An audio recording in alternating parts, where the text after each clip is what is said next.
প্রিয় নবম দশম শ্রেণীর শিক্ষার্থীবৃন্দ, NH academy BD Facebook page এবং ইউটিউব চ্যানেল কর্তৃক আয়োজিত আজকের ক্লাসে সবাইকে অভিনন্দন।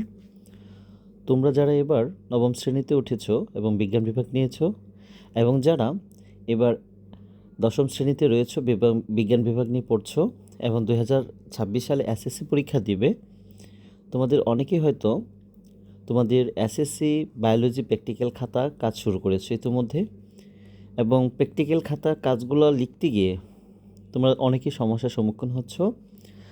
আর তারই ধারাবাহিকতায় এই সমস্যার সমাধান কিভাবে করা যায় বা এসএসসি ব্যবহারিক খাতাগুলো কিভাবে লেখা যায় তার ধারাবাহিক বর্ণনায় আজকের এই ক্লাসের আয়োজন করা হয়েছে।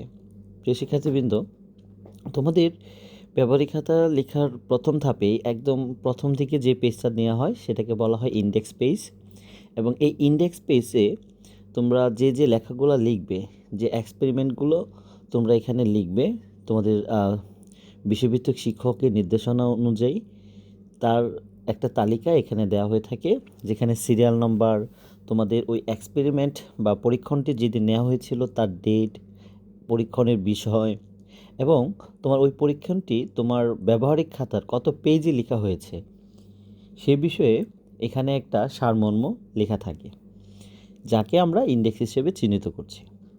সো আমরা এই সমস্যা সমাধানে আমাদের যে বিষয়গুলো আলোচনা করব তার প্রথম ধাপে আমরা যে এক্সপেরিমেন্টটা নিয়েছি সেটা হচ্ছে একটি সরল অণুবীক্ষণ যন্ত্রের বিভিন্ন অংশের গঠন, পর্যবেক্ষণ ও এর বিভিন্ন অংশগুলোকে শনাক্তকরণ।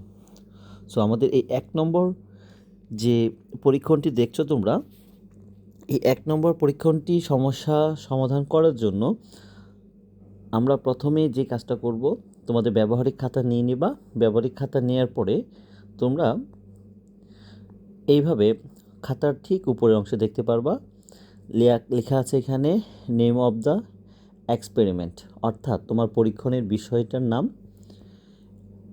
তারপর ডান পাশে এখানে ডেট, পেজ নাম্বার, তারপর হচ্ছে এক্সপেরিমেন্ট নম্বর, এগুলো দেওয়া থাকবে। সো আমরা এখানে লিখব, তোমরা এখানে দেখতে পাচ্ছ এখানে আমি XY Z লিখেছি ডেটের জায়গায়। তোমরা এখানে তোমাদের বিদ্যালয়ে বিষয় শিক্ষক কর্তৃক নির্ধারিত যে ডেটটি দেওয়া থাকবে ওই ডেট তোমরা এখানে উল্লেখ করবে।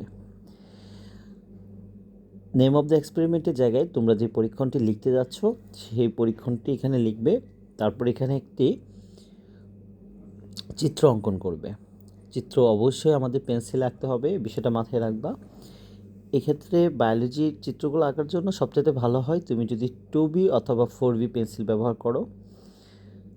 HB পেন্সিলের তুলনায় 2B এবং 4B পেন্সিলগুলো চিত্র গুণগত মানটা ভালো হয় এবং শার্পনেস যথেষ্ট পরিমাণ ভালো হওয়ার সম্ভাবনা থাকে HBর তুলনায়। সো তোমরা আশা করি 2B অথবা 4B পেন্সিল ব্যবহার করবে এক্ষেত্রে।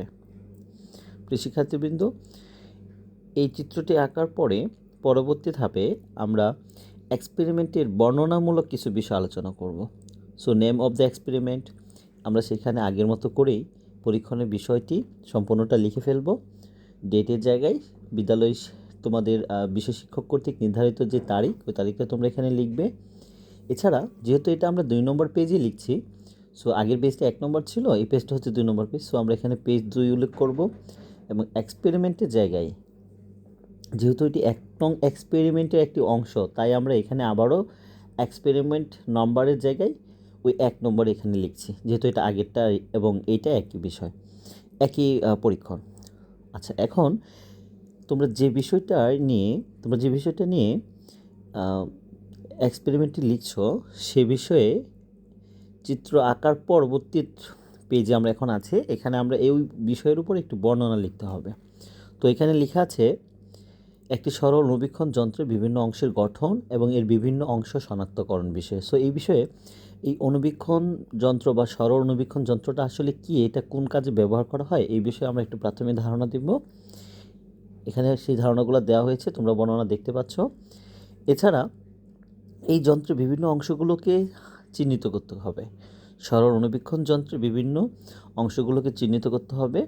এই ক্ষেত্রে তোমরা যে গুরুত্বপূর্ণ অংশগুলো আছে, যেরকম অভিনেত্র, বাহু, সন্নিবেশন স্ক্রু, দর্পণ, মঞ্চ, স্তম্ভ, পাদদেশ ইত্যাদি বলতে তুমি যাদেরকে বোঝাচ্ছ সেই বিষয়ে একটা মোটামুটি বর্ণনা দেবে। দেওয়ার পরে টোটালি আমরা 1 নং এক্সপেরিমেন্টটা লিখে শেষ করব এবং তোমাদের খাতার ঠিক নিচের অংশে কিছু জায়গা খালি থাকবে যেখানে তোমাদের বিষয় শিক্ষক এই এক্সপেরিমেন্টটি দেখে চেক করে এটাকে স্বাক্ষর করে দিবেন এবং একটা নির্দিষ্ট ডেট অনুযায়ী এটাকে একটা স্বাক্ষর করে দিবেন। সো এখানে তোমরা যথেষ্ট পরিমাণ জায়গা রাখার চেষ্টা করবে। আচ্ছা, এই ছিল আমাদের আজকের ভিডিও। আমাদের আগামী এক্সপেরিমেন্ট অর্থাৎ এক্সপেরিমেন্ট 2 বায়োলজির উপর, এসএসসি বায়োলজির উপর যেটা লিখব সেটা হচ্ছে একটি জটিল অনুবীক্ষণ যন্ত্রের বিভিন্ন অংশের গঠন এবং এর বিভিন্ন অংশ শনাক্তকরণ বিষয়ে। সো পরবর্তী ভিডিও পাওয়ার জন্য তোমরা অপেক্ষায় থাকো। সবার জন্য শুভকামনা। ধন্যবাদ সবাইকে।